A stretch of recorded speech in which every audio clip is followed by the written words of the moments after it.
Hey YouTube, Sam here. Well, I got a few goodies here from Harbor Freight.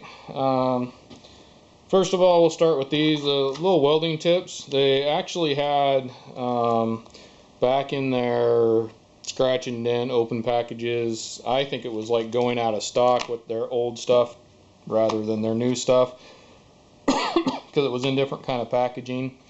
To make a long story longer, anyway, I went and they had some tips, welding tips there for their just their MIG guns, and I'm sure they'll work in the flux core gun here.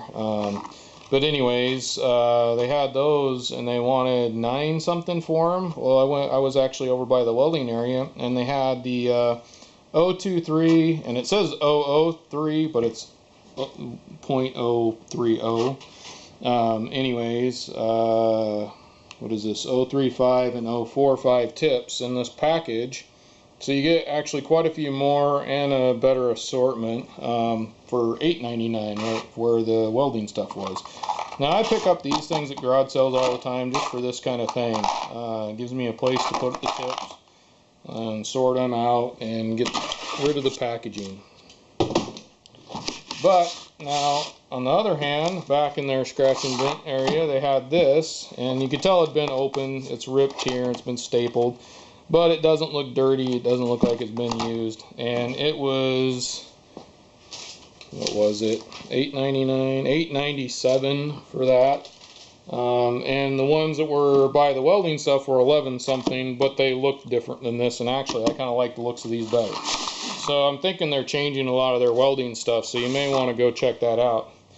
Now also by the welding stuff was these, and I don't know what they're made out of, what kind of skin they are, I'm sure they say, but they're really goat skin, top grain goat skin.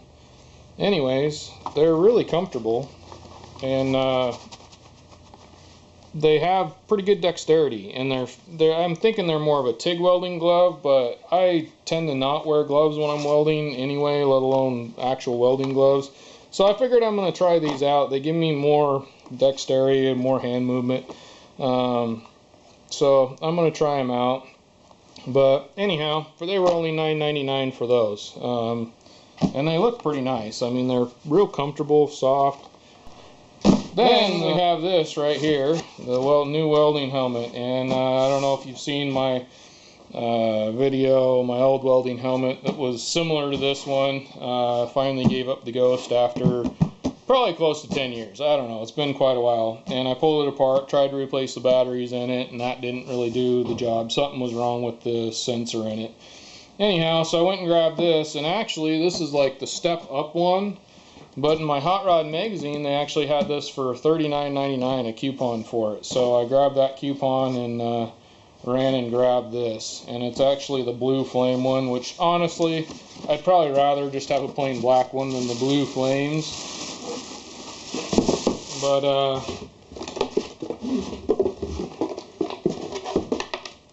either way.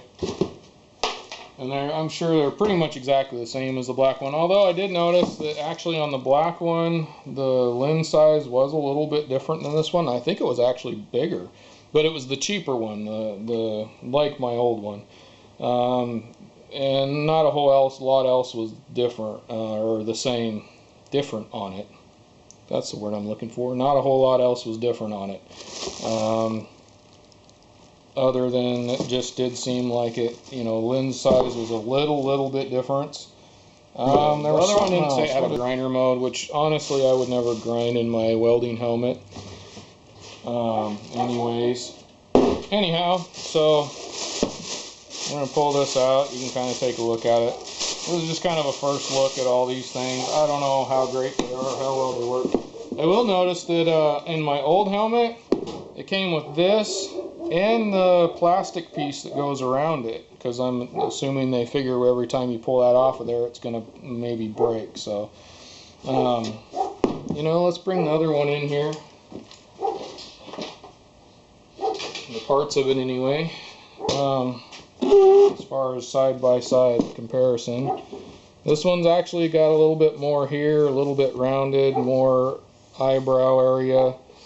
This is all, it's just a little bit more defined, I guess, features.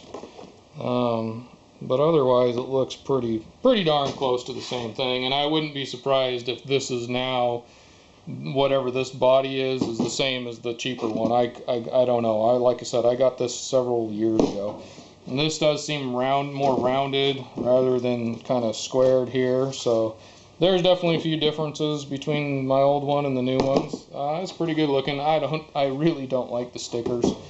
The stickers will probably come off as soon as I can, if I can safely get them off without making a mess. I'd rather put my own stickers on or paint or something. Now, something I am going to do is actually put this one back together and use it for a grinding helmet. Just clean up the lens and I'll have a nice clear grinding helmet to use for that. So I'm not going to throw this away. I'm going to turn it into something else. So that is my plan. Alright. And I figured I'd read a few things off the box just to give you an idea of what's on it, or what the some of the options are. It's 1/25,000 second switching speed, clear to dark state, 2 independent arc sensors, high and low sensitivity adjustment, ratcheting headband, viewing lens dimensions 3 3/4 by 1 2/3. High impact polymer nylon construction. Grind mode transforms helmet into a grinding shield without shade flickering. So those are some of the things it says on here. It says UV, IR protection, variable shade control adjustment 9 to 13 with a resting shade of 4. Automatic power on off with adjustable delay time, solar power with battery assistance. So that's one thing about these things. A lot of people think it's just solar power, and it's not. The solar kind of, I think, is more of a part of the sensor stuff. I really don't know, but it does take batteries anyway. It says right on the box. Auto darkening lens, and then the speed of clear. So those are the things that are on the box there. Something I did find out about this one that's definitely different than the other one, at least for the lens part. I went to peel the sticker off that was here, and I accidentally kind of gouged that. And I was like, oh crap, what did I do? Well, it turns out you got to pull this out, looking in the book, and it kind of squeezes together. It's kind of nerve-wracking, and it pops out that way, and it's actually got a protective cover on it. So I'm going to be taking that off, putting it back on. So just a little tip there to get that done. It's definitely kind of, like I said, a little bit nerve-wracking, but it needs to be done. I will say that also this definitely feels more flexible than the other one did, more of a rubbery feeling. It does feel a bit heavier though. I will say that, which is kind of a bummer. I'd rather have a little bit lighter helmet, but so is the case. Looks like there's some stickers on the inside I got to peel off too. So please remove film before using. So there's a film on the inside too, apparently. So anyhow, things you got to do. And yet again, I like this, like my old one. You can kind of set it like that, and it rests on here, and here it doesn't scrape up your lens. So, you know, I'm sure there's a lot of them that are that way, but that's kind of nice. I don't know really a whole lot about how I like the mechanisms and things as far as this part and all that yet. That'll come with when I use it, and comfort wise. My other one was pretty comfortable. Like I said though, I do believe this is quite a bit heavier actually, but it does have actually more stuff on the inside, more gadgets and gizmos. It's in the grinding mode, I believe, right now, so gotta turn that up. So anyhow,